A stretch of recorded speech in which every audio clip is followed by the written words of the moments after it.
Right, here we go. So for revision for paper one, I'm going to look through a few different aspects. This session is on the atomic structure of an atom and also what ions are, how they're formed, like what we can do with them, that kind of stuff. Okay, so we're going to recall the topic keywords, we're going to understand the structure of the atom, and we're going to explain what an ion is and how they form. Down the bottom you've got a nice little diagram of an atom. Protons, neutrons, electrons, all the different subatomic particles in there. For all of the different sessions that we're going to go through, I'm going to put what I think are some really important keywords for that topic up, and actually the first thing you're going to do is you're going to click pause on the video and you're going to have a go at defining each of those things. So have a go now. Welcome back, well done. I'm assuming you got them all right because you're great. So we've got atoms, elements, compounds, protons, neutrons, nucleus, electrons, atomic number, with all the definitions just here. Fairly straightforward.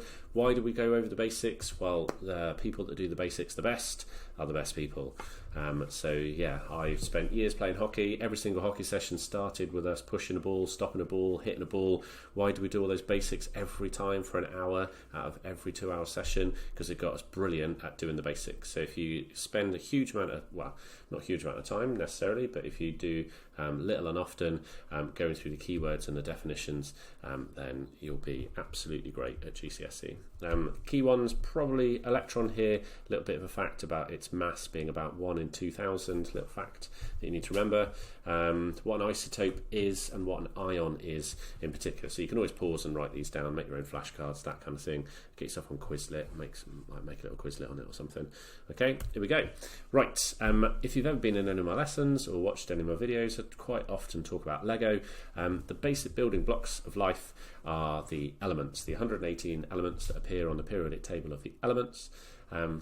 The elements are all different types of atoms. So Lego bricks, the 2 by 2, the 2 by 4, all of those bricks are different to each other, so they're the different elements that make up Lego. We can combine them together to make different models or different compounds. 2 or more different Lego bricks joined together and we'd have different models of things. So it's just to get our brains into gear and thinking about, right, actually I've got an atom, right, different types of atoms make the elements. Those elements joined together, what do they make? 2 or more different ones make it a compound. So lithium chloride, magnesium bromide, something like that. Okay, right, another little thing for you to do. Can you draw this? This is a lithium atom, so lithium off the periodic table, mass number of 7, proton number of 3. Draw it. Obviously press pause, give yourself some time. And we're back. Whew, look at that. Right in the middle, you've got the nucleus, you've got 3 protons, 4 neutrons, they're the little orange things with zeros in them, and then we've got our electrons whizzing around the outside, kind of orbiting it like it's moons round a planet or planets round a star. Okay, we need to talk about this stuff called the electron structure. You might in different textbooks or websites see it written down as the electron configuration. What we do is we write the number of electrons out. So we might take something like lithium that has 3 electrons, but rather than just writing 3, we say that there's 2 electrons in the first shell and 1 electron in the second shell. So the first shell can take a maximum of 2 electrons. Once it's full, they'll go into the second shell. Once that's full with 8 electrons, it will go into the third shell. Once that's got 8 in it and it's full, it'll go into the fourth shell. Basically, we then stop at calcium. So if you have a look down the bottom at calcium, so you've got calcium is 2, 8, 8, 2, 20 electrons. The 20th element on the periodic table of calcium, just there. We don't go any further than that at GCSE. There's no need. We're not asked to. You're not asked to write electron configurations or anything else because it gets a little confusing after that point. Okay, I might sneeze in a second. That's going to be embarrassing. Right, best thing to do for this, have a look at some atomic structures and then write out some electron configurations. Then we'll work backwards and use the periodic table. Okay, so we've got our diagrams. We've got lithium, 2 in the first shell, 1 in the second. We've got chlorine, we've got 2 in the first shell, 8 in the next, and 7 in the next. That would be 2, 8, 7. Maybe have a go at doing magnesium. and potassium down the bottom. Okay, press pause, give yourself a chance at doing it. And there we go. So you've got 2,1 for lithium, 2,87 for chlorine, 2,82 for magnesium, and 2,881 for potassium. Okay, try these ones as well. Press pause, give yourself a minute or two. Obviously, you'll need a periodic table because you don't know all these off the top of your head. And remember, a good way of checking, once you've got the electron configuration, if you add all the electrons, it should give you the proton number, and your last number should be the group that that element is in as well. Right, press pause and have a go. And welcome back. Helium is just 2 on its own. Boron is 2, 3, so 2 plus 3 makes 5. It has a proton number of 5. 3 because it's in group 3.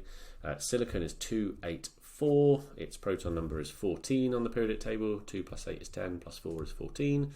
Argon, 2 in the first shell, so that's full. 8 in the next shell, that's full. 8 in the next shell. 2 plus 8 is 18. Speaking of argon, argon is a noble gas. Noble gases are completely happy in life because they've got a full outer shell of electrons. Makes them unreactive.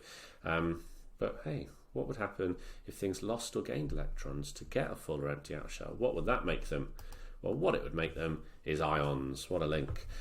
Why do atoms lose or gain electrons? They do so to get a full or empty outer shell. That's their aim in life. So when an atom loses or gains electrons, it becomes an ion.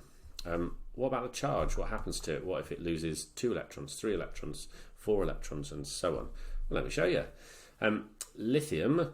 So lithium is in group 1 of the periodic table. It can happily lose 1 electron. But why does it become lithium plus? Well, if lithium starts off with 3 protons and has 3 electrons, that's 3 positive things and 3 negative things, they cancel each other out as a charge of 0. If, however, lithium now loses 1 electron, it's still got 3 protons, but it's now only got 2 electrons. So it's got plus 3 protons minus 2 electrons, gives it a net overall charge of plus 1. Hooray. Chlorine, there's some things terribly wrong with the annotations down below these diagrams. We'll ignore it for the moment. Chlorine is 287. It's got 17 protons and 17 electrons. Ignore what it says about neutrons. So it's got 17 plus things and 17 minus things, and that cancels itself out. If chlorine then gains an electron to get a full outer shell of 8, then it's got 17 positive protons but 18 negative electrons. 17 minus 18 makes minus 1. Right, have a go at this. Try completing this table. So for each of these ions, fluoride, potassium, calcium and oxide ions, how many protons do they have and how many electrons do they have in order to give that charge? So press pause and have a go. And there you go. Hopefully you got all those right. Fluorine has 9 protons. To make F minus, it would need an extra electron, so it would have to be 10 electrons. So 9 minus 10 equals minus 1. Potassium plus, so it must have 1 more positive thing than a negative thing. So 19 minus 18 electrons makes plus 1. Calcium must have 2 more protons than electrons. Well, if it's lost 2 electrons, that makes sense. So 20 plus protons, but minus 18 electrons would be plus 2. And then oxide, it must have gained 2 electrons. So there's 8 protons minus 10 electrons makes minus 2. Easy. Right, a whole load of exam questions here at the end. I'm going to introduce each one. You're going to press pause and have a go answering them. So halogens are elements in group 7. Read the question, have a go. There's your answer. So bromine is in group 7. The group number just tells you how many electrons in the outer shell. It's as easy as that. Right, press pause on this one.